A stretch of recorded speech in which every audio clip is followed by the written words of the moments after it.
Pyramids, temples, tombs. These ancient wonders promise even greater secrets still to be found under the sands of Egypt. Now cutting-edge science decodes the mysterious land of the pharaohs.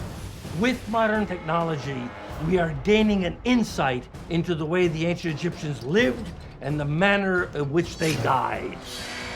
This time, the mysteries behind the rise of a superpower. Can a new discovery at last explain how the ancient Egyptians built the pyramids? The papyrus gives us the final piece in the jigsaw. Will reconstruction technology reveal the true face of Egypt's powerful Queen Cleopatra?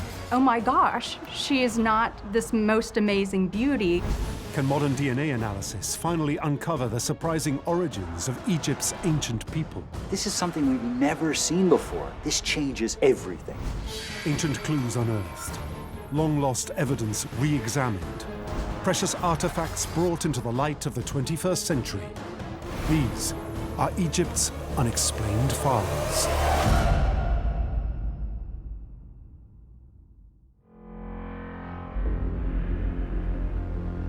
Ancient Egypt, one of the longest-lasting civilizations of all time. For over 3,000 years, Egypt flourishes, becoming the world's first nation and an ancient superpower. To understand how this great society rises, we examine what they leave behind. And there's no more potent a symbol of this civilization's power than the Great Pyramids.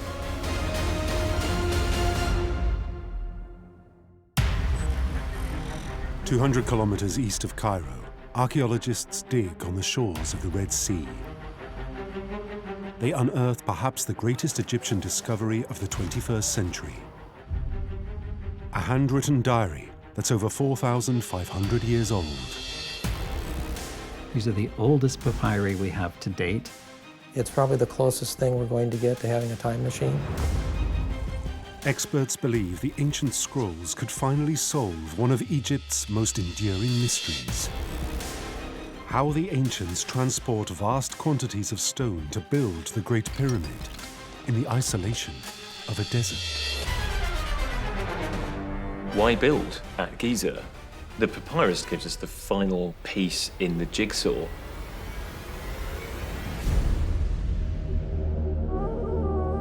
The Great Pyramid. A masterful feat of engineering, designed to provoke awe and wonder in all who behold it. The Great Pyramid at Giza is 50 stories high, and for the ancient Egyptians, it's meant to be sunlight translated into stone. Egyptologists now know what we see today is the monument's inner structures. When the outer casing stone was on these pyramids, they were bright white, and they would have been blinding to look upon when the sun was shining on them. Under the orders of the great pharaoh Khufu, construction begins around 2580 BCE and takes decades to complete. There were probably 20 to 30,000 people involved with building the Great Pyramid. It's beyond belief. It's still the largest stone structure in the world. It is the Great Pyramid. Within sight of the Great Pyramid lie two others. All three built within just 70 years. Looking up at these three mountains of stone, they seem impossible to have built. It's something that can't possibly exist in this world. It makes Egyptologists question how the ancients are able to build these vast and complex structures in a desert wilderness. Why is it that they come to be built so far away in such an inhospitable environment? This is one of the driest, hottest places on Earth. The quest for an answer triggers decades of research. Yet a mystery remains. Archaeologists have long known that some of the rock used in the construction of the pyramids is sourced from two remote sites. Tura, about 24 kilometers from the pyramids, and Aswan, a phenomenal 800 kilometers away. Experts doubt the ancients could drag sleds across the desert. So they investigate how else they could transport vast amounts of stone hundreds of kilometers. Clues emerge using a new archaeological tool. Images captured from high above the earth of the River Nile. Satellite imagery is proving to be something of a revelation. We had been thinking that the River Nile is where it is and that that is where it always was. But the satellite images are showing us that that's not the case and that actually it might have moved over time. If that river is moving hundreds of meters, then how we understand the relationship between archaeological monuments and the river is completely transformed. Egyptologists begin to consider an astonishing possibility. The stones of the Great Pyramid at Giza could be transported vast distances by boat along the Nile.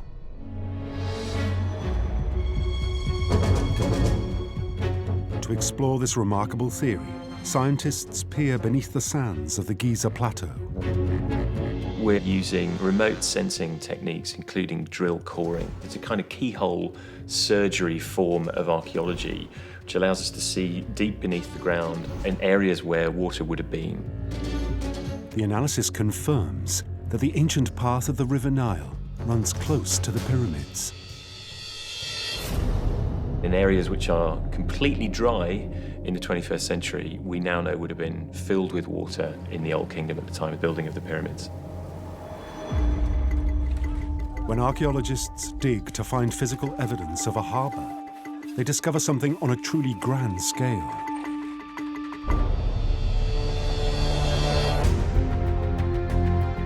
A marina estimated at over 1,500 feet long and 1,300 feet wide.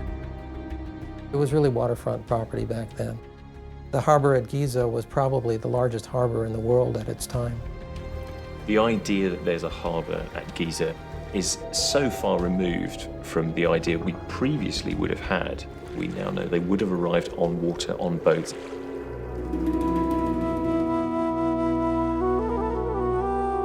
Yet if all this is true, another riddle emerges. Precisely how do the pyramid boatmen transport stone, sometimes weighing up to 10 tons, hundreds of kilometers along the Nile? In 2013 comes the final piece of the puzzle. Excavating more than 30 honeycombed caves on the banks of the Red Sea, archaeologists uncover beautifully preserved scrolls, the oldest known papyri in the world. You may have gold statues or colossal figures in other places, and so scraps of papyri may not seem that exciting, but it's the words, it's what they tell us that brings so much. Translating the writings, experts conclude this is the diary of a man named Mera, a transport inspector in charge of a team of 40 boatmen working on the Great Pyramid. These are really day-to-day records of a person who clearly participated in the construction of the pyramids. It's really remarkable and not something that would have been expected. Mera's diaries reveal in intricate detail how the pyramid stones make their long journey from the quarry. Mera is traveling from the Red Sea westwards towards Giza. He stops in the area of Tura, which is a place well known for the quarrying of the very finest kind of limestone to provide the final layer, the casing on the pyramids. It confirms that it is the Nile that allows the stone to be conveyed to the site, and that explains why Giza is chosen as the place for pyramid building. As the only known first-hand record in existence of how the pyramids are constructed, the scrolls prove that without the waters of the Nile, one of the world's greatest architectural feats would not have been possible.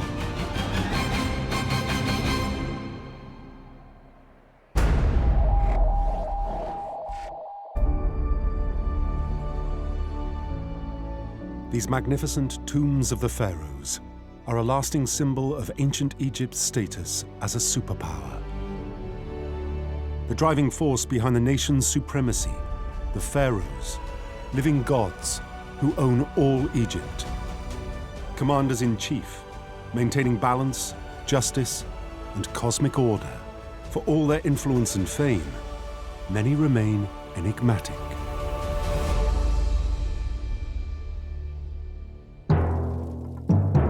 Cleopatra, ancient Egypt's most famous queen and ultimate seductress. She is this extraordinary femme fatale. Now, facial reconstruction technology may finally shed light on a discovery that baffles experts for decades. To reveal the real Cleopatra, a great beauty or hardened leader. We have these two opposing faces. So which one is the real Cleopatra?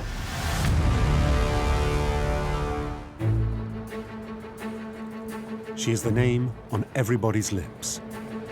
Immortalized by the world's most glamorous actress.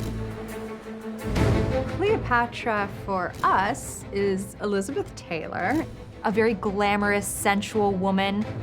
Playing fast and loose with the hearts of any Roman who happens to pass by. But is that how she really looked?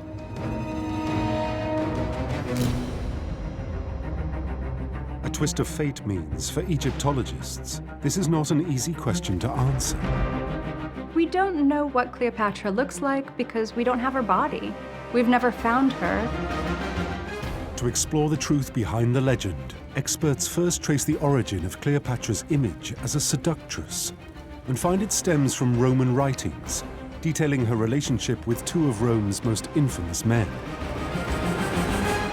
the Emperor Julius Caesar and Mark Antony, a military general. These historical records describe Cleopatra as a great beauty. Yet Egyptologists are reluctant to rely upon Roman testimony as unbiased. We have to remember that history is written by men. There was a Roman propaganda campaign against her to just frame her as a seductress. And then, by complete chance, another clue to Cleopatra's appearance emerges, one which leads researchers in an entirely different direction. Experts rediscover a hoard of Roman coins, long forgotten, in a bank vault in Newcastle, England. In amongst that huge collection of coins, there is a coin, a silver denarius. The coin dates back to 32 BCE. It is minted in Armenia, then under the control of the Roman general Mark Antony. On one side, it shows Mark Antony, but on the reverse, we have a representation of Queen Cleopatra. She has a hooked nose And a pugnacious chin. Masculine, if you like. It's not the Cleopatra that we've come to learn from films and television series. Oh my gosh, she is not this most amazing beauty. Egyptologists believe Cleopatra's unflattering depiction may be evidence she demands equality with her male counterpart, an image of her own creation. So on one side you have Mark Antony, the famous soldier. On the other, you have Cleopatra, the equally famous soldier. Represented as equals. She's portraying herself as the correct and genuine ruler of Egypt. The coin not only suggests the modern stereotype of Cleopatra as a seductress is deeply flawed, but that she is a master of political spin. Still, experts have a problem. Neither the historical records nor her image on coins can be fully trusted. So Egyptologists devise an innovative way to investigate the face of Egypt's most famous queen. They examine records of Cleopatra's family. One tragic sibling stands out. We know that Cleopatra's sister, Arsinoe, is murdered in Ephesus. Historical records reveal Arsinoe is buried in Turkey. Some experts believe her tomb resembles the Great Lighthouse of Alexandria in her native Egypt. If archaeologists can pinpoint her remains, they may be able to determine what Arsinoe looks like from her skull, and from there, paint a reliable picture of her older sister Cleopatra. Experts re-examine a tomb in Turkey. Although the bones within are discovered decades before, only recently have experts considered the potential importance of the find. In 1926, in Ephesus, we find a skeleton of a girl who is between 15 and 18 years of age. The tomb appears to match the descriptions of Arsinoe's final resting place. And because the tomb has certain architectural features that relate to Egyptian architecture, they assume the person buried inside must be Egyptian. Many researchers believe the grave yields an incredible link to Egypt's most enigmatic queen. This may well be the sister of Cleopatra. It may well be Arsinoe. But there is a problem with the skeleton. Sadly, we no longer have the skull. Archaeologists search the records collected at the time of the dig, hoping to uncover information about the missing skull. We do have photographs, we do have measurements that were taken at the time of its discovery. From these measurements, scientists generate a likeness of the woman they believe is Cleopatra's sister. Using facial reconstruction, we're able to build up the layers of muscle on the bone. We're able to get a clearer indication of how to flesh up that skull so that we can see what the face might have looked like. If researchers are right, and this is the face of Cleopatra's sibling, then this process will reveal the most accurate likeness of Cleopatra yet. We see a face which is much younger, much more feminine than the coin portrait that we have of Cleopatra.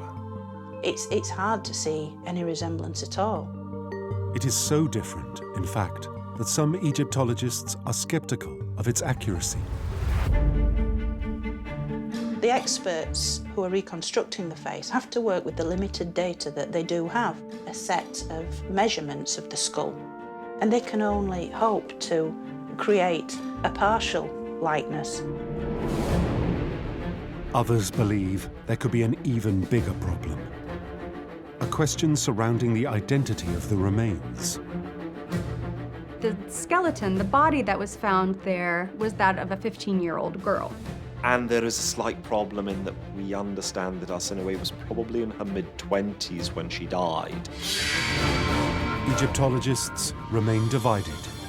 I think it's safe to say at this time, the question of Cleopatra's appearance still waits to be answered. 2,000 years after her death, the legend of the most famous queen in history lives on.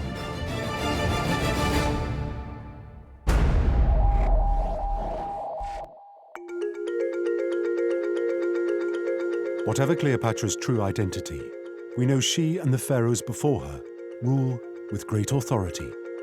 The source of their power, the belief they are the conduit between man and the gods. The path of the ancient Egyptian civilization follows the desires of the pharaoh, wherever that may lead.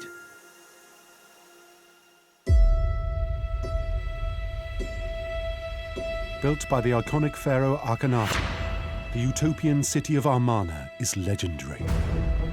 Akhenaten wants it to be an incredible city, something that people are going to remember. Now a new discovery could explain why the city is abandoned less than 2 decades after its construction, to reveal a deeply sinister side to Akhenaten's paradise. Was Amarna a glorious revolution, or was it hell on earth? 1350 BCE, a new pharaoh ascends the throne of Egypt. His name, Amenhotep IV. Amenhotep IV comes in and he says, we're going to completely change things up. He constructs a new order, starting with his own persona. He changes his name to Akhenaten.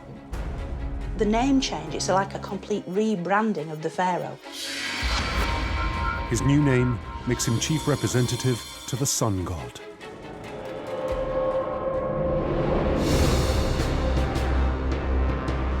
With his wife Nefertiti at his side, he revolutionizes Egypt's religion by eliminating every god his people hold dear, bar one.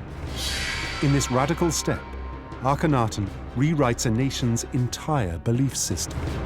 Akhenaten announces to everyone that they're going to completely change the religion, and they're going to change from worshiping hundreds of gods to just worshiping one.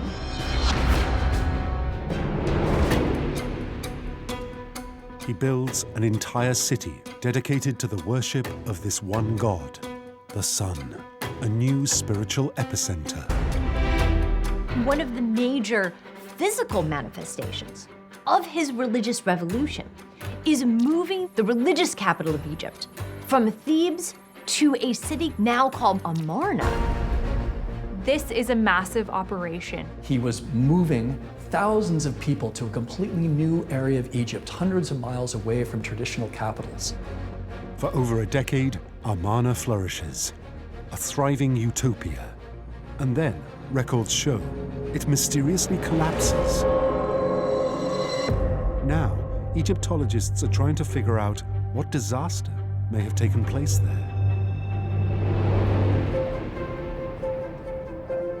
Searching for clues, they dig in the ruins of the abandoned city.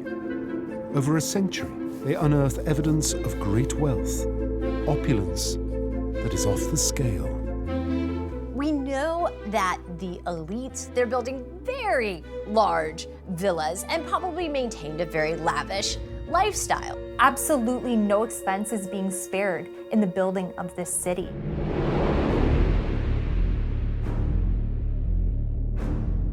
The findings seem to confirm the lives of the people of Amarna are exactly how the legend suggests. We know from the texts and the images from the time, Akhenaten and Nefertiti are giving hundreds and hundreds of individual offerings to the sun god on a daily basis. The best food, the best wine, the best of everything. Akhenaten wants it to be an incredible city, something that people are going to remember. But something puzzles archaeologists. It is common for pharaohs to display their military conquests in carvings and paintings. But depictions in Amarna appear to show a very different military presence. When you start to look at the art that's created at Amarna, you're very struck by the number of soldiers.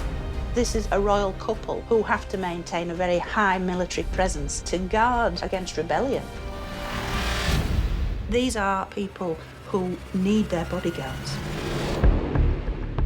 It suggests Akhenaten may be at risk from his own people. There could be some religious reasons for this, but it could have also been purely for security, that he was not beloved by much of his population. If this theory is correct, then life for regular Egyptians is starkly different from Akhenaten's legend. And Amarna is not the utopia he proclaims it to be. Akhenaten recreates Egyptian society at Amarna, a utopian society.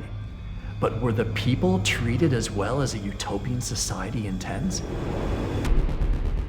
In 2006, archaeologists begin to dig at a cemetery in Amarna. They know the bones may yield vital clues to the living conditions of the people. Human remains are an extremely effective way to truly understand how people lived their lives in the ancient past. Everything they did shows up in their bones. Archaeologists uncover hundreds of partially intact skeletons, preserved by the dry desert heat. But the graves are not what the experts expect. The bones are found buried directly in the sand. It becomes clear to the archaeologists working at this site that they're finding the bones of very poor people, because the rich would have been buried in tombs. Finding intact remains of everyday people is extremely rare. When experts examine the condition of the bones and teeth, they find evidence of catastrophe. Not a natural disaster, famine or drought, but something far more ominous. The bones in Amarna really tell us a horrific story. We can see from these bones that the working class people of Amarna are doing hard manual labor day in and day out. These people didn't have enough food. They had dental abscesses, cavities, so the diet was poor. There were high levels of anemia. Children were sick, malnutrition was prevalent. Then, in one of Akhenaten's temples, archaeologists examine the remains of 1,700 ritual offering tables, once seen as evidence of the tremendous wealth in the city.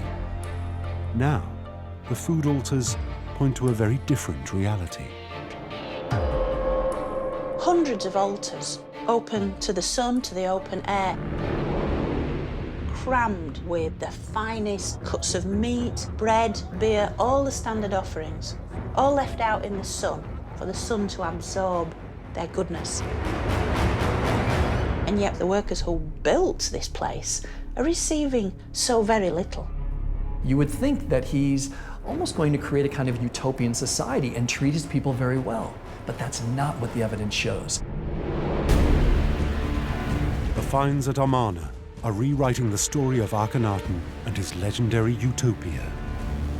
Modern archaeology, it's revealing Akhenaten for the man he was, a dictator, a brutal, brutal king who worked his people almost to death.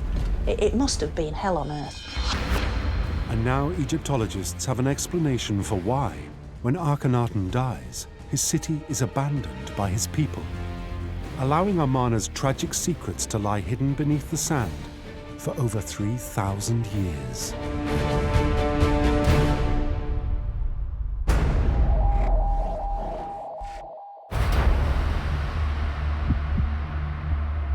Amarna reveals the rise of the Egyptian civilization comes at great cost to ordinary working people.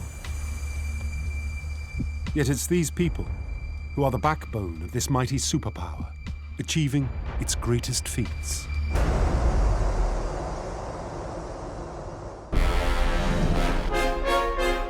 The mighty pyramids at Giza hide an enduring secret about the men who build them.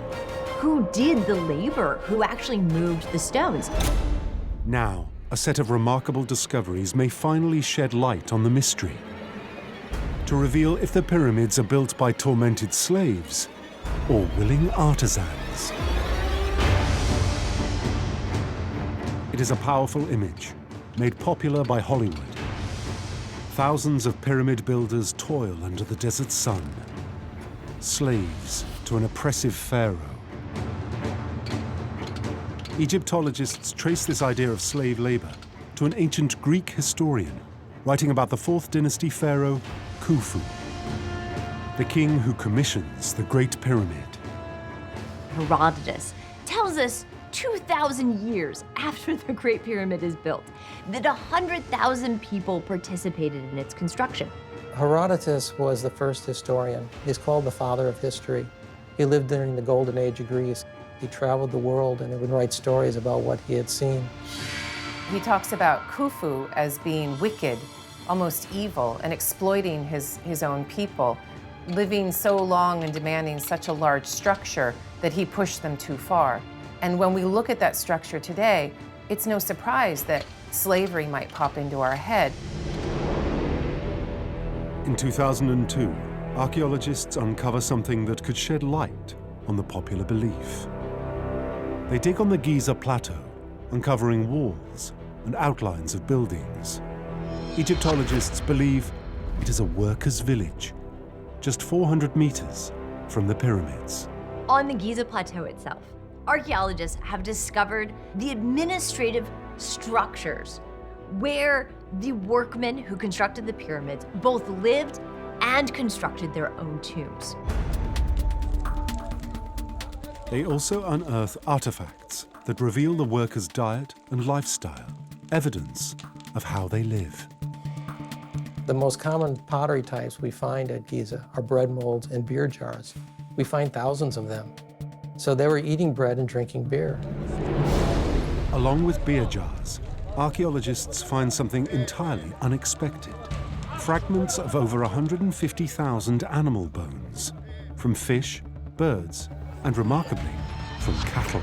At the city of the pyramid builders, we have found enough cattle bone to have fed 7,000 people meat every day for 20 years. Beef would have been a fairly expensive meat in ancient Egypt. And the fact that that's one of the things that they were eating shows that this is a major state-sponsored activity. And they intended the workers who constructed the pyramids to be well-fed. The evidence from the workers' village suggests a new theory, that the pyramid builders aren't slaves at all, but are living in tailor-made housing, getting paid in beer and bread, and the finest cuts of meat. Then, Inside the Great Pyramid, more evidence emerges. Archaeologists study writings in a chamber above the king's tomb. While it's common practice for explorers to leave their names, creating a unique record of exploration, among the modern marks are strange symbols. Written on one of the massive roof slabs, a hieroglyph from 4,500 years ago. Red markings denote which crew was responsible for dragging that giant block. This hieroglyph reveals the workers' relationship to the pharaoh. It is a crew name, the Friends of Khufu. It suggests a crew united in its task, working for the king.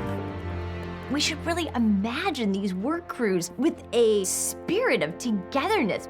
And you get more of that sense of highly organized, concentrated labor, as opposed to our imaginings of slaves being whipped as they bring stones up the ramps to the pyramid.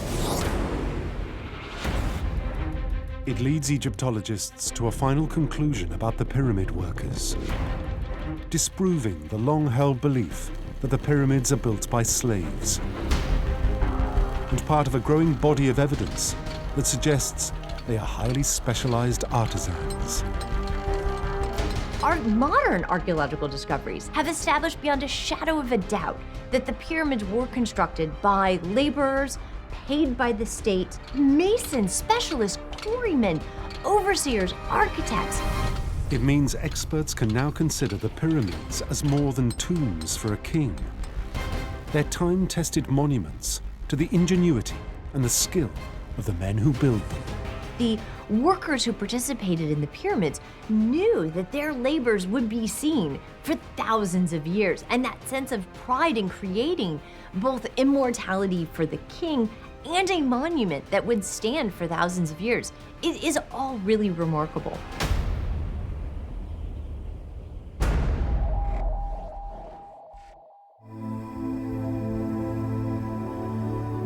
The pyramids point to an extraordinary truth about the real men who build the largest stone monuments on Earth. Yet more can be revealed by examining the remains of the ancients themselves.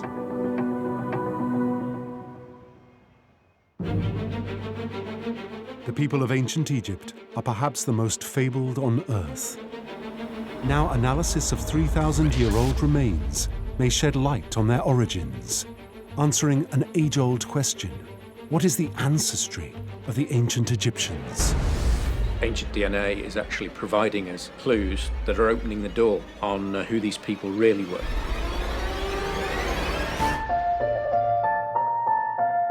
How did this group of remarkable people spark the rise to a superpower nation? Over 100 years ago, there were theories that ancient Egyptian civilization did not originate in the Nile Valley, but was introduced from somewhere outside. Some believe this outside influence may originate with the oldest civilization on Earth, Mesopotamia, in modern-day Iraq, over 1,400 kilometers from Egypt. There was a suggestion that individuals from Mesopotamia came into Egypt and were the catalyst that enabled the Egyptians to create themselves. The theory suggests this eastward migration takes place even before Egypt is created, over 5,000 years ago. The problem is, Egyptologists can find no archaeological evidence to support it. In the intervening years, the theory about the Mesopotamians coming over has been discounted. Another theory emerges when experts investigate a more recent dynasty. They examine the Upper Nile Valley and Egypt's southern border. In the 60s and 70s, there was a renewed interest in Nubia. Ancient Nubia is on the southern side of the Saharan desert from Egypt. Experts study Nubian hieroglyphs that date to around 700 BCE, searching for evidence that these people may have migrated to Egypt. We have hieroglyphic inscriptions, and they discuss the conquest of Egypt by the Nubians, when black Africans from Nubia ruled Egypt as pharaohs in their own right. The inscriptions show that ancient Egyptians have strong connections to sub-Saharan Africa. But without biological evidence, experts cannot yet prove an ancestral link. In 2017, scientists explore ancient genetic ties using the latest technology for DNA testing. They investigate mummies found in the 19th century in the northern Egyptian village of Abu Zur el-Malik. This study involves looking at 150 mummies from this one site and looking at their DNA. Because the mummy's age range spans nearly 2,000 years, beginning in 1380 BCE, it provides scientists with a broad sample size. It's really the first scientifically credible study that's telling us something about the origins of who the ancient Egyptians were. But there is a nagging problem. When the mummies are discovered, the genetic code is not properly understood. Archaeologists could not have imagined the mummies would be tested 100 years later. As a result, they're transported to Europe unprotected. Now, experts believe they may be contaminated. At that time, for sure, nobody was thinking about DNA testing. Everybody who's touching the mummy leaves his DNA traces. Contaminated samples could introduce other genetic profiles to the study, tainting the results. Despite the difficulties, scientists isolate what they believe is ancient genetic code from the cell's nuclei. Out of 150 mummies studied, they recovered DNA from 90 of those, but only from 3 of those did they get the full genome, the nuclear DNA. Extracting the full genome from the 3 mummies is an incredible scientific feat, an ancient Egyptian first, and the results prove astonishing. These results certainly show population over a long time period originated in what is now Turkey, Syria, Israel, Palestine. So these are people coming from the Near East down into Egypt. It means the mummies from Abu Zur el-Malik have their deepest genetic links with Mediterranean neighbors to the east. But there is a fundamental issue. Because all the mummies come from a single town, making any large-scale conclusions is impossible.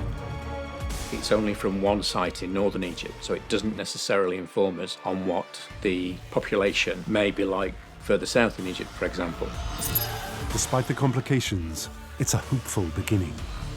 And as geneticists sample more mummies from every corner of Egypt, the results will give a precise picture of the migration patterns of the ancients, answering the question of ancient Egypt's ancestry once and for all.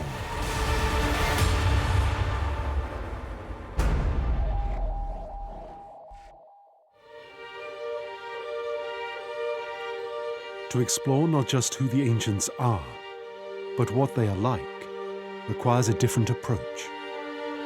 Experts must unpack the intimate details of ordinary working Egyptians, examining the extraordinary artifacts they leave behind.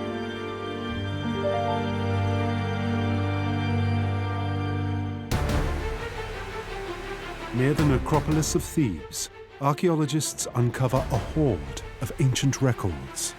Something like 100,000 documents or so. It's perhaps the best documented village, not only from ancient Egypt, but for the entire Bronze Age globally. The documents show Egyptian workers hold the world's first labor strike and reveal if they were successful or crushed. 1170 BCE, Pharaoh Ramesses III rules Egypt during the tumultuous 20th dynasty. It's not a quiet reign. He has several attempted invasions of Egypt from various places, from the Libyans and from a confederation of Mediterranean people we call the Sea People. And he's quite proud of fending them off. He seems to have been a very powerful and successful Pharaoh.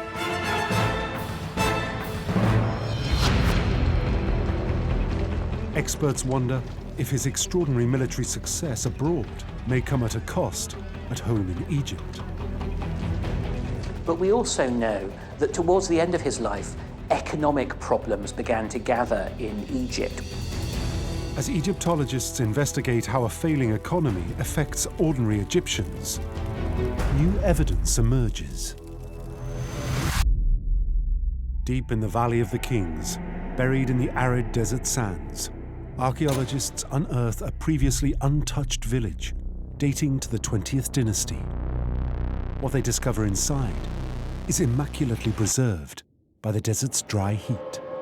The community at Deir el-Medina was further out into the desert than your standard Egyptian village. It was on the West Bank, the land of the dead, deep in the desert. And the reason that it's so special is because it preserves things that aren't preserved anywhere else on the planet. Buried in the ruins of Deir el-Medina, archaeologists find tens of thousands of documents, from work records to intimate letters.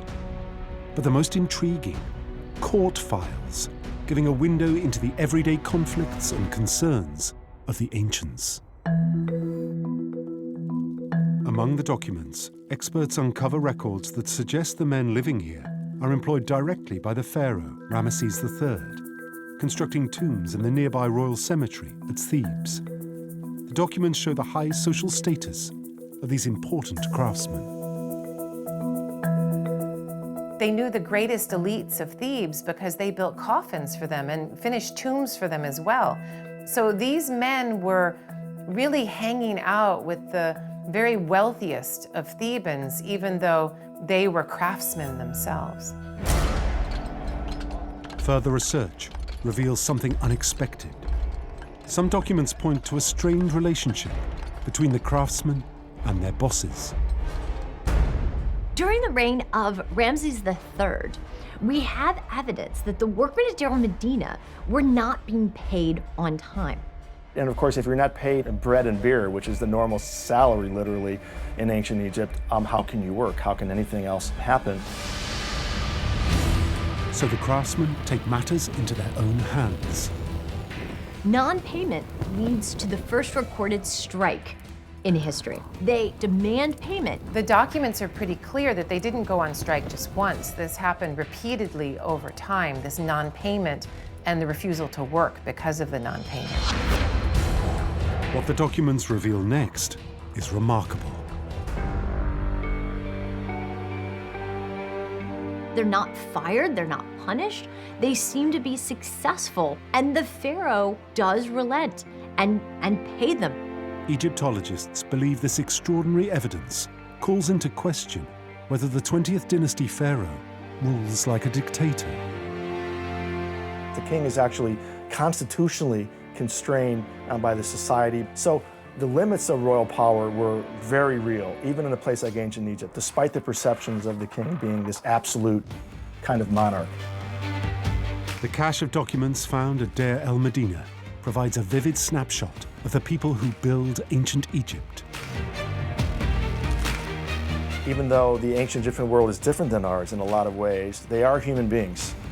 And human struggles, human emotions, human worries about daily life, about making a living, about feeding your family, about love interests, all come to life in these documents. It is a discovery that reframes the relationship between the ordinary working man and his pharaoh, and recasts this Egyptian superpower as a functioning nation, complete with conflicts and conquests, just like any nation today.